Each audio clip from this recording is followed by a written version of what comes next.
กับสบายดีพ่อแม่พี่น้องสบายดีสวัสดี FC สู่กูสุกคนเด้อจ้าฝั่งลาวฝั่งไทยเด้อพี่น้องแล้วก็อยู่ต่างประเทศเนาะจ้ายินดีต้อนรับเข้าสู่ช่อง YouTube น้องน้ำสาวลาวคนอินดี้2นะคะสบายดียามแลงเด้อพ่อแม่พี่น้องสวัสดียามแลงเนาะจ้ามื้อนี้น้ำก็มากับคุณแม่2คนนะคะคุณแม่ก็ขออนุญาตเอนหลังเนาะทุกคนเด้อเพราะว่าเมื่อกี้นี้สนามถ่ายไปแล้วคลิปหนึงเพิ่นนั่งเบิ่งพี่น้องเอ้ยนั่งจนแบบเพิ่นปวดหลังเนาะทุกคนเนาะเพิ่นก็เลยขออนุญาตนอนเบิ่งเนาะพ่อแม่พี่น้องแต่ว่า บ่ทันได้หลับเนาะจ้ะพ่อแม่พี่น้องมื้อนี้ก็บ่มีหยังหลายเนาะมื้อนี้น้ำสิพาแม่มาเบิ่งหรือว่ามาชมเนาะคนไทยเนาะพี่น้องเนาะยืนเคารพธงชาติเนาะพ่อแม่พี่น้องอยู่ในสวนสาธารณะเนาะทุกคนเนาะเอาเป็นว่าสิเป็นแนวใดเดี๋ยวไปเบิ่งไปชมนำกันเลยเนาะทุกคนเนาะคุณแม่อยากเบิ่งบ่จ้ะคนไทยแหมเพราะว่าเวลาแบบว่าคนไทยน่ะแหมก็คือช่วงเวลา6โมงแลงกับ8โมงเช้าเขาเจ้าก็สิเปิดเพลงได้แหมเปิดเพลงเคารพธงชาติต้องบอกเลยเนาะจ้ะว่าเป็นนิสัยของคนไทยไปแล้วเนาะก็คือเขาเจ้าจะเปิดทุกมื้อเลยแม่นบ่พี่น้องสนามอันนี้บ่แน่ใจเนาะตามที่สนามเบิ่งในทีวีหรือว่าเบิ่งในโทรทัศน์ก็คือช่วงเวลาประมาณ8โมงเช้าเนาะเขาเจ้าก็สิเปิดเพลงเคารพธงชาติเนาะทุกคนเนาะช่วง6โมงเช้ากับ 8โมงเช้าเนาะทุกคนเนาะหา6โมงแลงเนาะทุกคนเนาะหั้นแหละเนาะสนามก็เคยเบิ่งเนาะทุกคนเนาะก็รู้สึกว่าเป็นระเบียบหรือว่าวินัยของคนไทยไปแล้วเนาะอยู่ลาวเรานี่ก็คืออาทิตย์หนึ่งน่ะสิมีอยู่มั้งประมาณ1ครั้งทุกคนก็คือวันเสาร์เนาะบ่ว่าสิเป็นวันเข้ากานวันเข้ากานสนามบ่แน่ใจแต่ว่าเวลาตอนที่สนามยังน้อยเนาะไปเข้าโรงเรียนหั้นน่ะก็คือช่วงประมาณวันจันทร์เนาะแม่เนาะ วันจันทร์ก็สิแบบมีการเคารพธงชาติประมาณ8โมงแล้วก็กลับวันศุกร์เนาะทุกคนเนาะเอาธงลงประมาณนั้นเนาะพ่อแม่พี่น้องแต่ว่ามื้อนี้สิพาแม่มาเบิ่งเนาะนิสัยหรือว่ามาเบิ่งคนไทยยืนเคารพธงชาติเนาะพ่อแม่พี่น้องสิเป็นแนวใดเดี๋ยวเราไปเบิ่งชมกันเลยเนาะสนามก็สิขออนุญาตเปิดคลิปนี้จากช่องยูทูบบ่าวนุอิหยังก็บ่าวนุลูกลูกลูกลาวใต้เนาะ B2 เนาะทุกคนเนาะเอาเป็นว่าสิเป็นใดเดี๋ยวเราไปเบิ่งไปชมพร้อมกันเลยเนาะค่ะคุณแม่อยากดูบ่จ้า เบิ่งอยู่แต่ว่าขออนุญาตนอนเบิ่งเด้อพี่น้องว่าเพิ่นเจ็บหลังเนาะนั่งหลายก็ได้เนาะทุกคนเนาะเอาเป็นว่าสิเป็นใดเดี๋ยวเราไปเบิ่งส้มพร้อมกันเลยค่ะทุกคนโตสงสารมาดีเด้อแทนลาวมาเป็นหรือว่ามายืนยันให้เบิ่งนะครับว่าฮะคนลาวมาเฮ็ดงานอย่างนี้แล้วเขาลงทุนแท้บ่แล้วก็3-4ปีของเราที่เห็นแล้วเพิ่นบ่เห็นคนไทยเคารพธงชาติยืนเคารพธงชาติประมาณนั้นโอ้สังคมตอนมาเขาสิให้บ่ทันได้เห็นแม่นบ่เคยแต่ในโทรทัศน์ซะเนาะแม่บ่เคยเห็นเด้อพี่น้องเด้อเป็นครั้งแรกของเพิ่นนะที่สิได้เบิ่งคนบ่ได้เคารพทุกบ่แน่เนาะแต่เคารพทุกแบบในสวนสาธารณะหรือว่าในสถานีต่างๆก็จะแบบเกิดเป็นประโยชน์ในการยืนเคารพทุกสัตว์ก็ได้ก็เอามาเอามาเบิ่งเนาะก็คือว่า มีคนเราเขามีงานอะไรเขาว่าเขาอยู่ประเทศไทย30 ปีบ่เคยเลยครับแม่แต่บอกแม่แต่บอกมาไทยเขารู้สึกได้แต่ก็เลยอยากให้ของเรามาเป็นคนพิสูจน์ไทยเดี๋ยวอีกเวลาตอนนี้มากๆจะพุ่งเนาะเวลามากๆเวลาผมดี6โมงอีก10 นาทีพี่น้องนะครับเดี๋ยวที่ไหนน้องคุณมาพิสูจน์ให้เบิ่งน้องพี่น้องเลยนะครับอยู่สวนสาธารณะพี่น้องเราเดี๋ยวมาปฏิรูปแค่บ่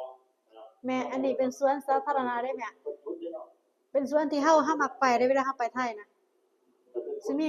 กระรอกให้เฮาเลี้ยงนำเป็นคนไทยแท้เราเป็นคนต่างชาติที่ยืนแบบเคารพธงเลยปุ๊บปั๊บเลยแล้วยืนตรงเลยนะครับแบบนี้เนาะมันจะยืนตรงแบบประเด็นเรื่องการปุ๊บยืนได้เนาะนิ่งเลยต้องนิ่งครับก็คือเมื่อยืนตรงนะครับยืนตรงปุ๊บก็ยืนคือเราต่อแถวมายืนตรงแบบเคารพธงมาเคารพธงเนาะเคารพธงมาในสถานที่ต่างๆเนาะเขาเห็นป่ะไม่ได้ยกเนี่ยเป็นของส่วนหลายก็อยู่โรงเรียนมันจะรอมันจัดทำเราพี่น้องแต่ใช่แล้วมันก็คือ4 โมงป่ะทำแรกป่ะไม่4 โมงนะ4 โมงแรกเดินเนี่ยจะมาจัดไปประชุมเอาทุ่งลงเนาะอันนี้จะมาศึกษาของนักเรียนตัวเขาคือท่านี้ทุกประเทศทัวร์เขาประเทศเนี่ยเป็นตลกทุ่งนะครับแบบนี้เป็นแบบทุกคนนะในคนไทยแบบภาษาเนี่ยเพลงสาวไทยที่ประมาณคนไทยเนี่ยคือทุกคนเลยมีทุกคนเนาะของเราอ่ะ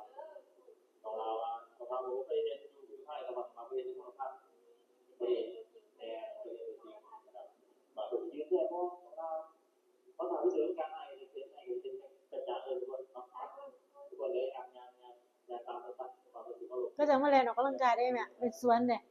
สวนสาธารณะทั้งขยะเลยน่ะสะอาดเด้สวนเขาเจ้าน่ะประมาณคนล้านตัวนี่ครับทุกคนเดี๋ยวมาเบิ่งเวลาอีกแค่นาทีเนาะ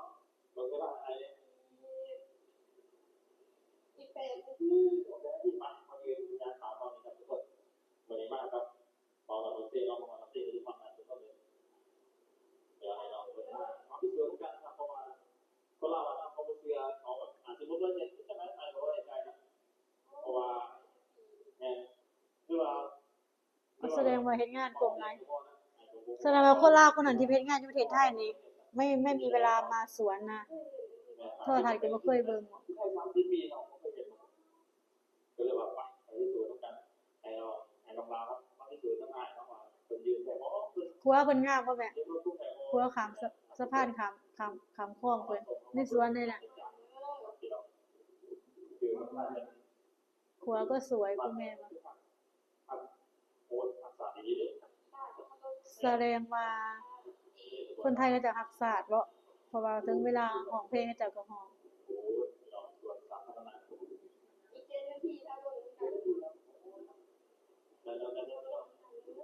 มันก็คนที่แดงปึ๊บๆที่เป็นยังไงคนที่นั่งที่เป็นยังไงครับทุกคนมายืนแทนบ่พี่น้องมาพิสูจน์กันคนพิสูจน์กันเขาบอกว่าเขายืนเขาใช่ไหมครับแต่เขาเห็นแล้วเราเห็นแล้วเห็นกับตาเลยว่าเห็นแล้วมายืนเป็นคนยืนจะให้น้องมาเบิ่งกันมาพิสูจน์กันนี่ครับพี่น้องครับเพราะครับเดี๋ยวจะมีเจ้าหน้าที่มันประกาศเนี่ยตอนจะมันสรุปกลุ่มมันจะประกาศว่าเตรียมตัวสรุปสุดชาติมันประกาศเสียงแบบเพลงตามมันเนาะแต่ว่าคนอยู่วันนี้เขาเป็นว่าคนไทยสาวผู้ไทยได้แม่นี่นะน้องดาวสาวผู้ไทยเว้าผู้ไทยได้นี่นะ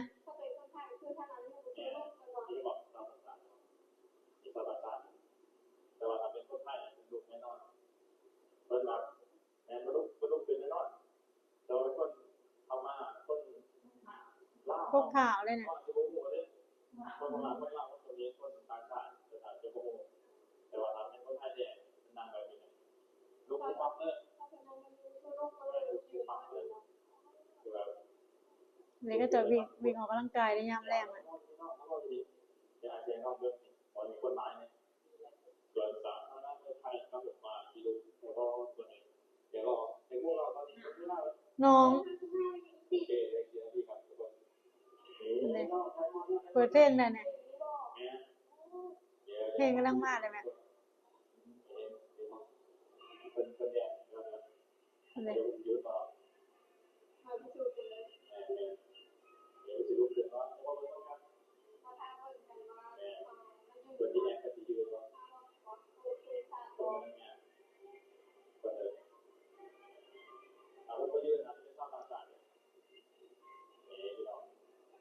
ได้คนยืนเห็นบ่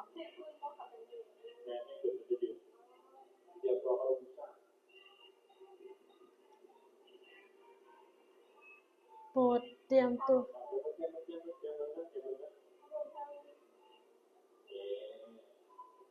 นี่แม่ถ้าเบิ่งก็จะสิยืนบ่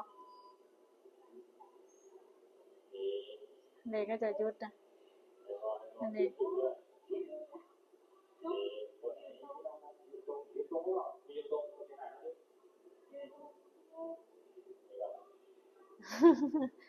คนบิ่งอยู่กัน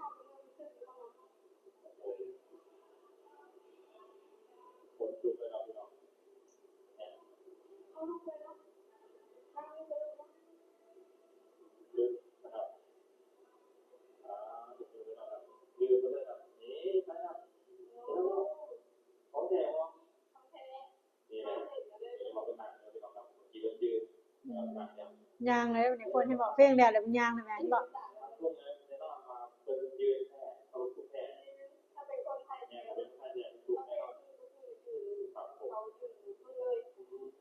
เว้าผู้ไทยเลยนะ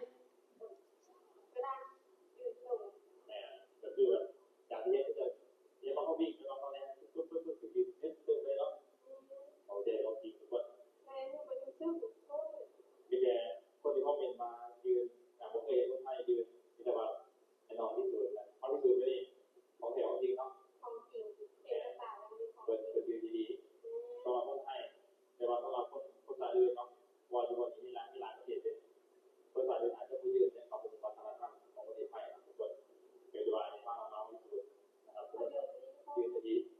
ยืนดีๆทุกคน สวนสาธารณะเดียวยูเซอร์ในเรื่องตามนี้ด้วยปกติกับเห็นได้เราตามนี้เนาะครับนะครับที่เรา ของจริงของแท้ เป็นเลขศาสตร์เป็นสิ่งที่มีความหมายเราก็ไทยเราบอกว่าเหมือนเพลงแบบเข้ามาเพลงศาสตร์คือประเทศไทยแบบเข้าโลกขนาดนั้น อืม เพลงศาสตร์ที่แบบเป็นเพลงศาสตร์เป็นเพลงประจำศาสตร์ของเพื่อน อ๋อ เป็นเพลงที่แบบมีความหมาย อืม ไทยรักสงบแต่ถึงต้องมีศาสตร์เพราะว่าความหมายคือเนี่ย บ่ฮู้แหละ คือประเทศไทยคือประเทศหนึ่งที่ลงมาตั้งแต่ก็คือ อ๋อ แต่ว่าประเทศไหนคิดจะมาตั้งแต่คนไทย มีย่อมเพิ่นว่าเพิ่นเว้าผู้ไทยแม่มีย่อมเพิ่นว่าเว้าผู้ไทยฮู้จักกับเพิ่นอยู่เนาะบางลาว กำจัด คล้ายๆเว้าคือว่าในหัว ไทยที่รักสงบแต่ถึงต้องมีขาดไทยที่รักสงบแต่ถึงต้องมีขาดคือลมขาดหมายความแบบประมาณว่าถ้ามาลมขาดก็คือแบบถามว่านี่ผู้ใดมาแก่ก่อนคือจัดการเลย อืม แบบสู่แบบย่อ มีย่อม ก็คือประเทศไท กิน ย ข้าวกับพี่เลอร์ ตัดภาษีตัดปันเกิดประเทศใดที่จะมารังแกคือว่า มันแกนไม่ได้มันแกนบ่ได้ ก็ผู้ไทยเอิ้นมีได้ แต่ว่าบ้านเฮาบ่ได้ ยืนยันนอนยันนอนตามที่ได้ทำกันเป็นจะไรของแท้ ของแท้ของ จาก จ ที่ ริง จะยืนก็จะนั่งในตุ๊ก สลามก็ว่าเป็นนิสัยของคนไทยล่ะ เพราะว่าเคยไปสวนอยู่พี่น้องก็เห็นนะ6โมงสิก็เจ้าก็ยืนนะ8โมงก็ยืนเนาะ แต่ว่า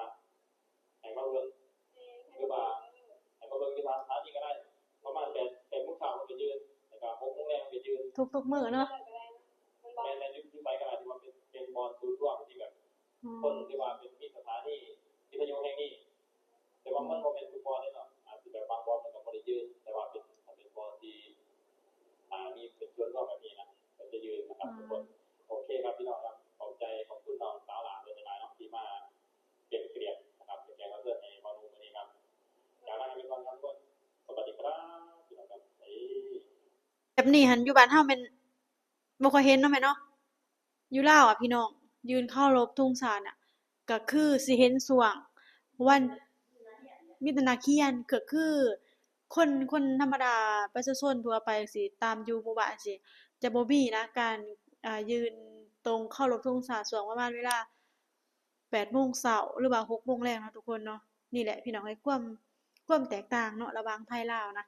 ก็รู้สึกว่าไทยลาวประเทศก็ใกล้ๆกันอยู่แต่บางสิ่งบางอย่างก็สิบ่คือกันเนาะทุกคนเนาะอยู่บ้านสนามก็สิเป็นอีกแบบหนึ่งอยู่ทางฝั่งไทยก็เป็นอีกแบบหนึ่งเนาะทุกคนเนาะมื้อนี้ก็สนามพาแม่มาเบิ่งเนาะคนไทยยืนเคารพธงชาติเนาะทุกคนเนาะต้องบอกว่าเป็นระเบียบวินัยของคนไทยเนาะพี่น้องเนาะที่เขาเจ้าต้องยืนนะแบบคล้ายๆว่า8โมงเช้าหรือว่า6โมงแลงนี่เขาเจ้าจะยืนมื้อหนึงก็คือ2รอบอยู่ในอยู่ไสก็ตามแต่ขอแต่ว่าได้ยินเพลงชาติขึ้นแม่นคนไทยเขาเจ้าจะยืนเลยเนาะทุกคนเนาะนี่แหละพี่น้องก็คือความแตกต่างระหว่างไทยลาวเนาะพ่อแม่พี่น้องมื้อนี้สร้างก็พาแม่มาเบิ่งเพิ่นก็รู้สึกว่าเพิ่นว่าก็แปลกดีเพิ่นว่าพี่น้องแม่นบ่แม่แปลกดีแบบอยู่บ้านเฮาบ่มีอะทุกคนแบบนี้เนาะจ้ะโอเคทุกคนเอาเป็นว่าสำหรับคลิปนี้สาวน้ำสิขอจบคลิปเอาไว้เพียงส่ำนี้เนาะขอบคุณทุกคนเด้อที่เข้ามารับชมเบิ่งคลิปพี่น้องฝากเป็นกำลังใจให้เด้อฝากกดไลค์กดแชร์กดติดตามสำหรับคลิปนี้สาวน้ำกับแม่ขอตัวลาไปก่อนพบกันใหม่คลิปหน้าบ๊ายบายทุกคนสบายดีบ๊ายบาย